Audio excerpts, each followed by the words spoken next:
Fine. तो बच्चों आज हम पढ़ेंगे हिंदी व्याकरण।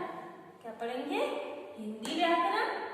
हिंदी व्याकरण में आज हम पढ़ेंगे भाषा, बोली, लिपि और व्याकरण। तो सबसे पहले हम जानेंगे कि भाषा क्या होती है। भाषा जो है विचारों के आदान प्रदान का साधन होती है। भाषा के द्वारा ही हम अपने विचारों को प्रकट करते हैं और उन विचारों को या तो हम बोलकर प्रकट करते हैं और या हम लिखकर प्रकट करते हैं। और दूसरा व्यक्ति उसको कैसे समझता है? या तो सुनकर समझता है और या पढ़कर समझता है। तो भाषा क्या है? विचारों के आदान प्रदान का साधन होती है।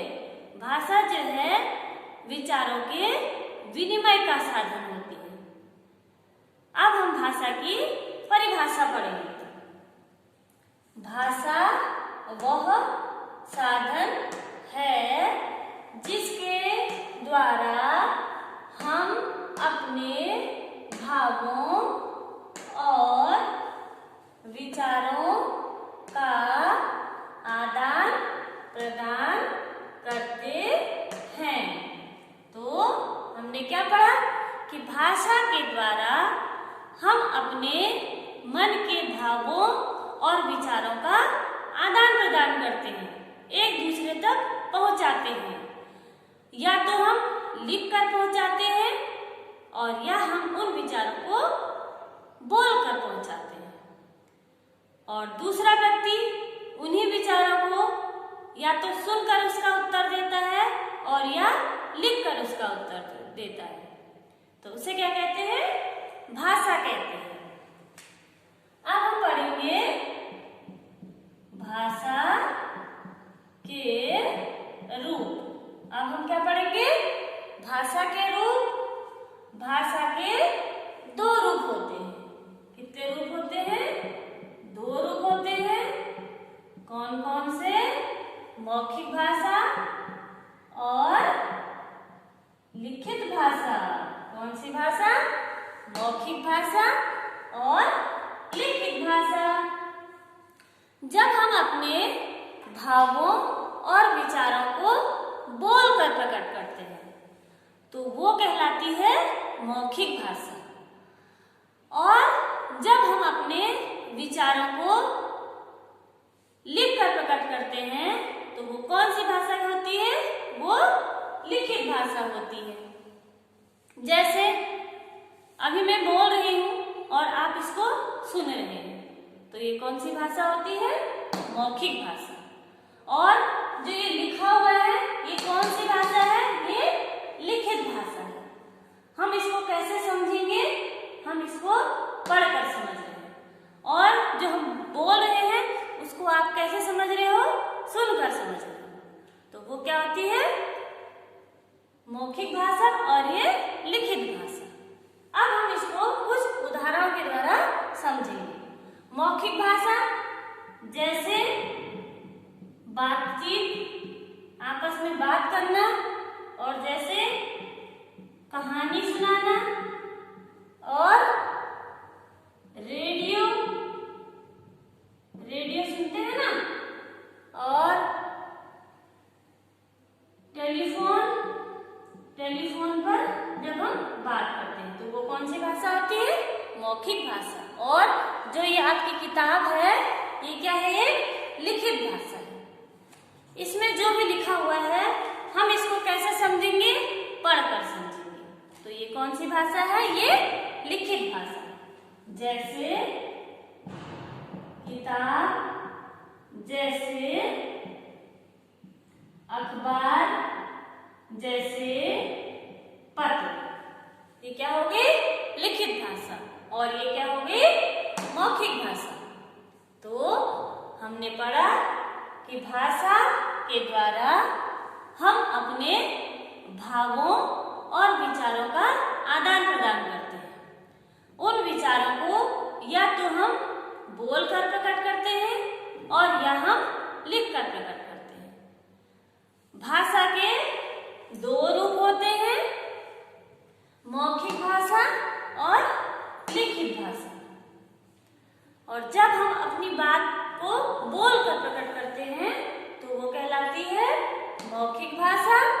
जैसे बातचीत, आपस में बात करना और कहानी सुनाना, कविता सुनाना ना। जैसे आप स्कूल में आपको कोई बात ओरली बताई जाती है, मौखिक बताई जाती है, और उस बात को आप घर जाके अपनी मम्मी को बताते हो, मौखिक बताते हो, तो वो कौन सी भाषा हो गई? मौखिक भाषा। और जब हम अपनी बात को लिखकर प्रकट करते हैं, हमारे मन में जो भी विचार आते हैं उनको हम कागज पर लिखा जाता है, तो वो कौन सी भाषा? लिखित भाषा। जैसे कहानी लिखना, निबंध लिखना, पत्र लिखना, अखबार को हम पढ़ते हैं ना, तो हमें वो समझ में कैसे आती है? पढ़कर समझ में आती है। ये कौन सी भाषा होती है? लिखित भाषा। अब हम पढ़ेंगे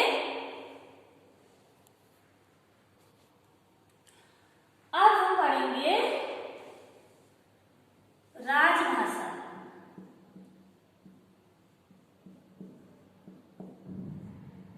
क्या पढ़ेंगे? राजभाषा। देखो, राजभाषा वो होती है जो सरकारी कार्यालयों में प्रयोग की जाती है, सरकारी कामकाज के लिए प्रयोग की जाती है। वो कौन सी भाषा? राजभाषा। अब हम पढ़ेंगे राष्ट्रभाषा। कौन सी भाषा पढ़ेंगे? राष्ट्रभाषा जो है हमारी कौन सी है? हिंदी है। कौन सी है हमारी राष्ट्रभाषा? हिंदी है। क्योंकि जो है अधिकांश लोग क्या बोलते हैं? हिंदी बोलते हैं, तो उसे क्या कहते हैं? राष्ट्रभाषा। जो राष्ट्र के लोगों के द्वारा बोली जाती है वो राष्ट्रभाषा है। आपने देखा है कि छोटा एक बच्चा होता है, वो भाषा को अपने आप सीख जाता है। भाषा जो है अनुकरण के द्वारा सीखी जाती है।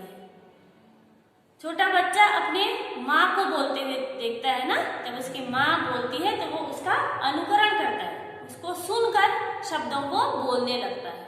और या तो अपने परिवार के लोगों को जब वो बोलते हुए सुनता है तो वो उनका जो है अनुकरण करता है। तो भाषा जो है अनुकरण के द्वारा सीखी जाती है। कैसे सीखी जाती है? अनुकरण के द्वारा। तो हमने क्या पढ़ा? हमारी राष्ट्रभाषा क्या है? हिंदी है। और हिंदी को जो है राष्ट्रभाषा का दर्जा कब मिला? 14 सितंबर 1949 को। कब मिला? 14 सितंबर 1949 को हिंदी को राष्ट्रभाषा का दर्जा मिला। अनुच्छेद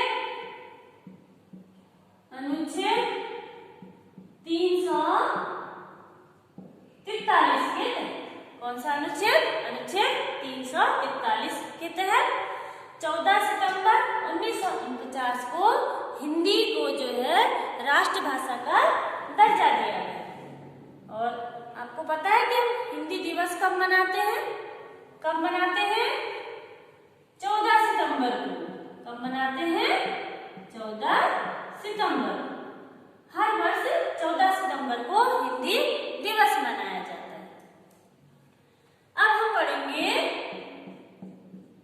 मातृभाषा। क्या पढ़ेंगे? मातृभाषा। देखो, अभी हमने पढ़ा राजभाषा, जो भाषा सरकारी कार्यालयों में प्रयोग की जाती है, वो कौन सी भाषा होती है? राजभाषा। फिर हमने पढ़ा राष्ट्रभाषा, जो अधिकांश लोगों के द्वारा बोली जाती है। कौन सी भाषा है हमारी राष्ट्रभाषा? हिंदी है। और हिंदी दिवस कब मनाया जाता है? हर वर्ष 14 सितंबर को हम हिंदी दिवस मनाते हैं। और हिंदी को राष्ट्रभाषा का दर्जा कब मिला? 14 सितंबर 1949 को। कौन से अनुच्छेद के द्वारा? 343 के तहत हिंदी को राष्ट्रभाषा का दर्जा दिया गया। अब हम पढ़ेंगे मातृभाषा। मातृभाषा होती है जब बच्चा सबसे पहले अपने माँ से सीखता है। बच्चा जब छोटा होता है तो उसे कोई स्कूल में आकर वो भाषा को नहीं सीखता है, और ना ही उसको सिखाने की जरूरत पड़ती है। आपने देखा होगा कि वो अपने आप बोलने लग जाता है। तो सबसे पहले वह जिस भाषा को बोलता है और उसे क्या कहेंगे, उसकी मातृभाषा। चाहे उसकी मातृभाषा क्या है, हिंदी है, चाहे उसकी मातृभाषा अंग्रेजी है। अगर उसकी मातृभाषा हिंदी है तो वो क्या सीखेगा, हिंदी सीखेगा। और अगर उसकी मातृभाषा अंग्रेजी है तो वो क्या सीखेगा, अंग्रेजी सीखेगा। तो जब बच्चा अपने जो भाषा अपनी माँ से सीखता है उसे कहते हैं मातृभाषा। उसे क्या कहते हैं, मातृभाषा। अब हम पढ़ेंगे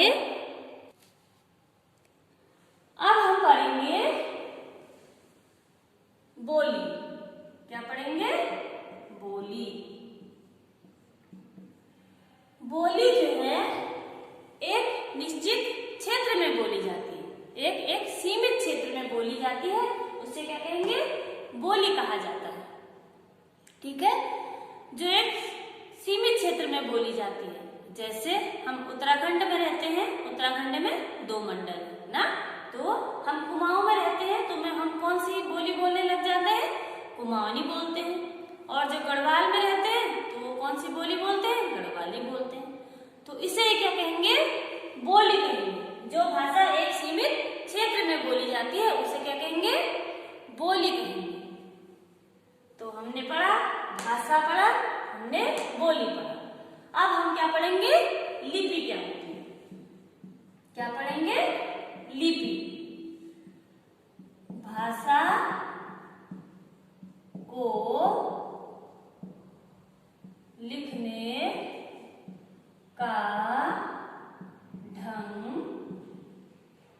लिपि कहलाता है। ये मैं आपको सरल भाषा में बता रही हूं।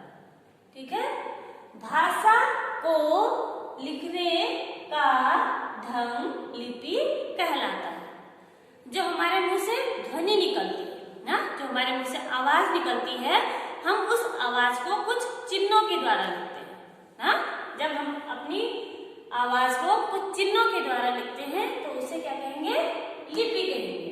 ठीक है, ध्वनि चिन्हों को जब हम लिखित रूप देते हैं तो उसे क्या कहेंगे, लिपि कहते हैं। और हर भाषा की अलग अलग लिपियां होती हैं। क्या होती है, हर भाषा की अलग अलग लिपियां होती हैं। जैसे भाषा, हमने लिखा भाषा, यहाँ पर हमने लिखा लिपि। अब सबसे पहले हम लिखेंगे हिंदी। हिंदी की लिपि होती है देवनागरी। कौन सी होती है, देवनागरी। और संस्कृत की लिपि भी होती है देवनागरी। अब हमने लिखा अंग्रेजी। अंग्रेजी की लिपि भी होती है, नहीं, अंग्रेजी की होती है रोमन। क्या होती है, रोमन। ऐसे ही उर्दू की लिपि होती है फारसी। क्या होती है, फारसी। हमने पढ़ा कि भाषा को लिखने का ढंग लिपि कहलाता है। जब हम ध्वनि चिन्हों को लिख कर प्रकट करते हैं उसे लिपि कहते हैं। और हर भाषा की अलग अलग लिपि होती है। जैसे हिंदी की लिपि है, कौन सी है, देवनागरी। और संस्कृत की है देवनागरी। और अंग्रेजी की है रोमन। और उर्दू की है कौन सी, फारसी। जब हम हिंदी भाषा को सीखते हैं तो सबसे पहले हम क्या करते हैं, भाषा को जो है सबसे पहले हम उसके स्वर और व्यंजन सीखते हैं ना। और उन स्वर और व्यंजन को हम जिन चिन्हों के द्वारा प्रकट करते हैं वो क्या कहलाती है, देवनागरी लिपि। ऐसे ही जब हम अंग्रेजी लिखते हैं, अंग्रेजी लिखने के लिए हमें सबसे पहले अल्फाबेट सीखने पड़ते हैं।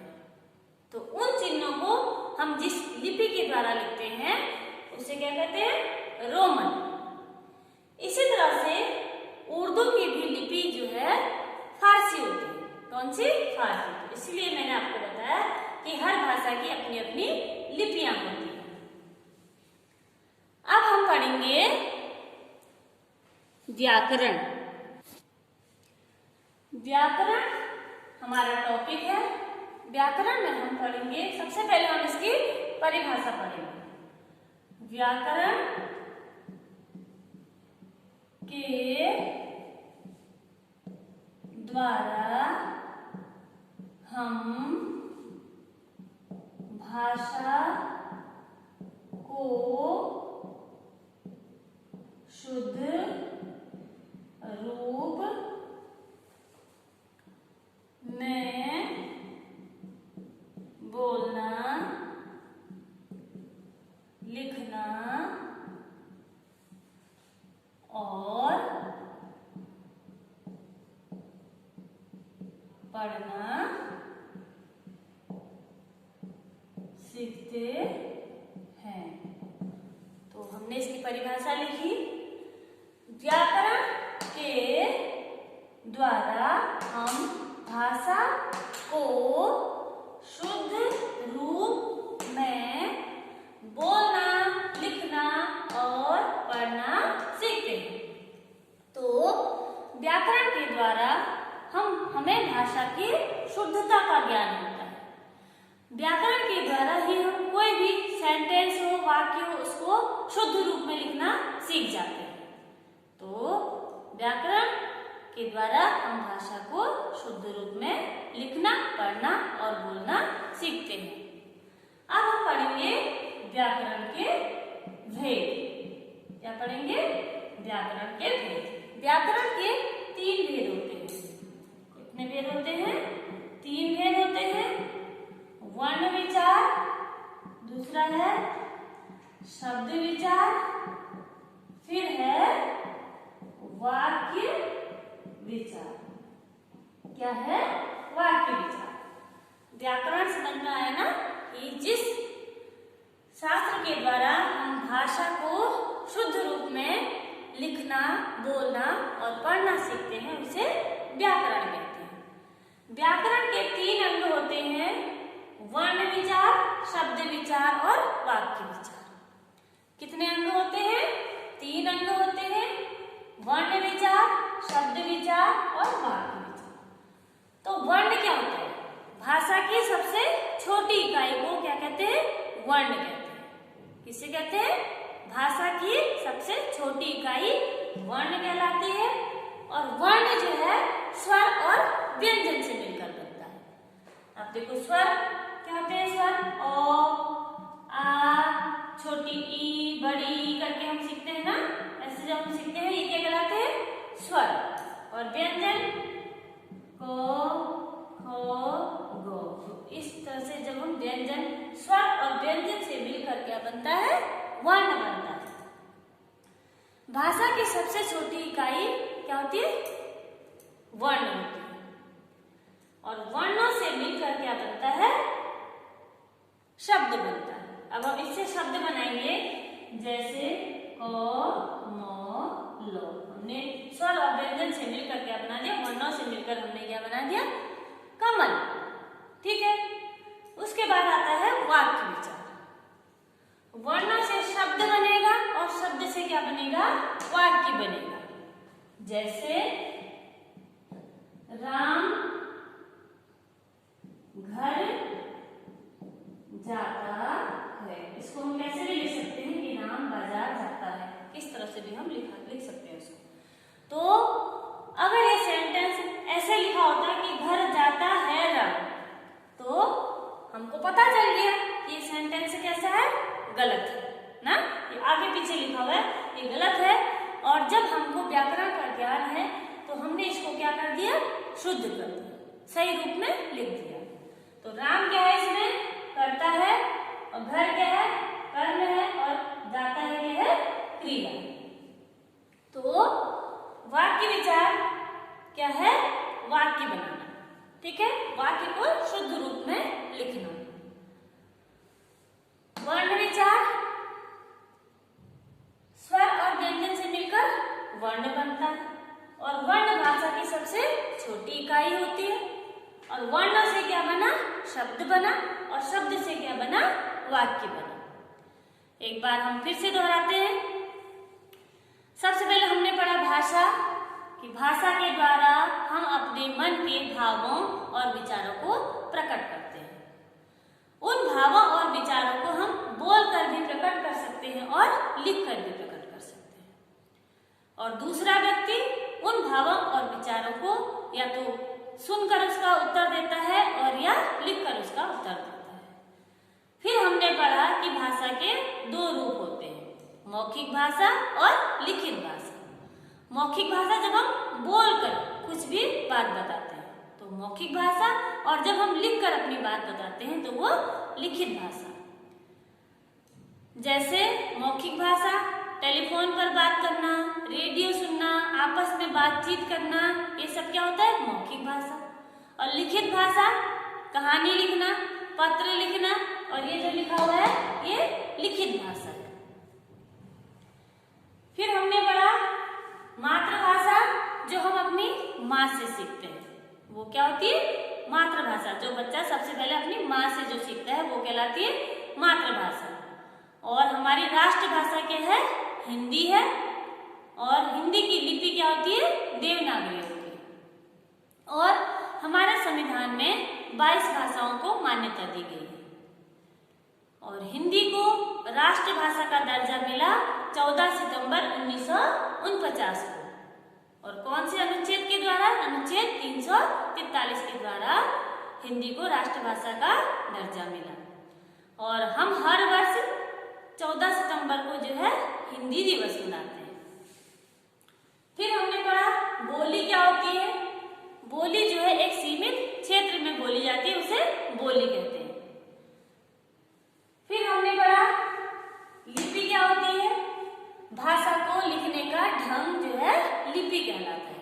जब हम ध्वनि चिन्हों को लिखकर प्रकट करते हैं तो उसे लिपि कहते हैं। हर भाषा की अलग अलग लिपियां होती हैं। हिंदी की लिपि क्या है? देवनागरी। अंग्रेजी की क्या है? रोमन। इस तरह से हर भाषा की अपनी अपनी लिपियां होती हैं। फिर हमने पढ़ा व्याकरण, कि व्याकरण के द्वारा हम भाषा को शुद्ध रूप में लिखना, बोलना और पढ़ना सीख जाते हैं। व्याकरण के 3 अंग होते हैं, वर्ण विचार, शब्द विचार और वाक्य विचार। वर्ण जो है भाषा की सबसे छोटी इकाई होती है और वर्णों से मिलकर शब्द बनते हैं, शब्दों से मिलकर वाक्य बनते हैं। Thank you.